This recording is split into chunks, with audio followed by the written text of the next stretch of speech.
Whippersnapper. Ang malalatigong galaw ng isang tuwalya kasama ang tamang bilis at tamang lakas ay maaaring makapag-produce ng isang mini sonic boom. Sa challenge na ito, gagamitin ng contestant ang tuwalyang nakadikit sa sahig para ma-shoot ang ping-pong ball sa bucket na may layong 15 feet.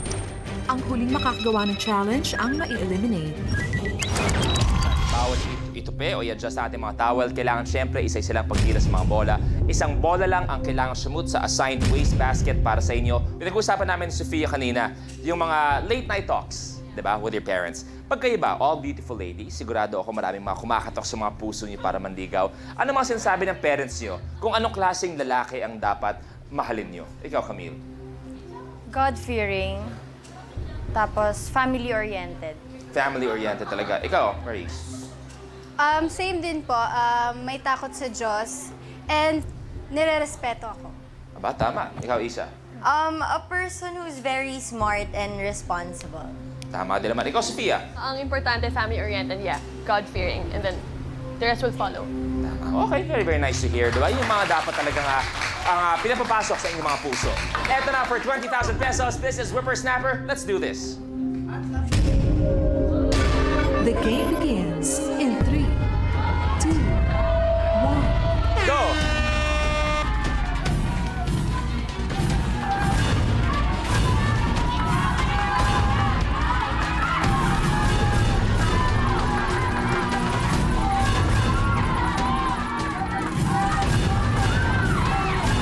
Uy!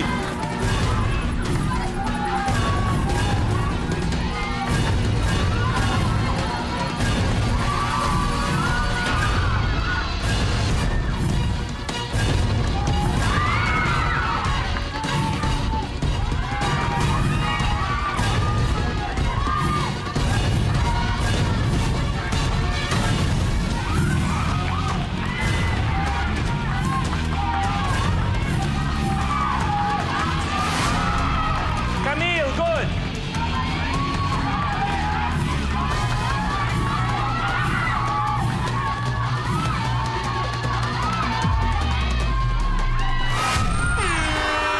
Tapos!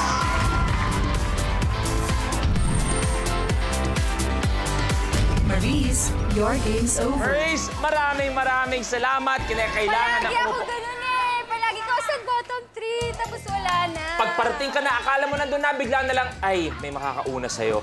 Kaya Maurice, maraming salamat. Thank you for being here. Nice to see you again. So happy. May take a seat.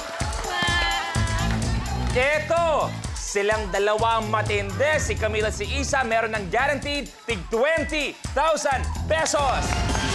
Ano pakiramdam? Saya, nakaabot din ako sa wakas. Eto, matagal-tagal nag-antay ito. Si Isa, finally, kung kailan last day. So, pareho sila, may chance sa 50,000 at paglaro for 1 million pesos.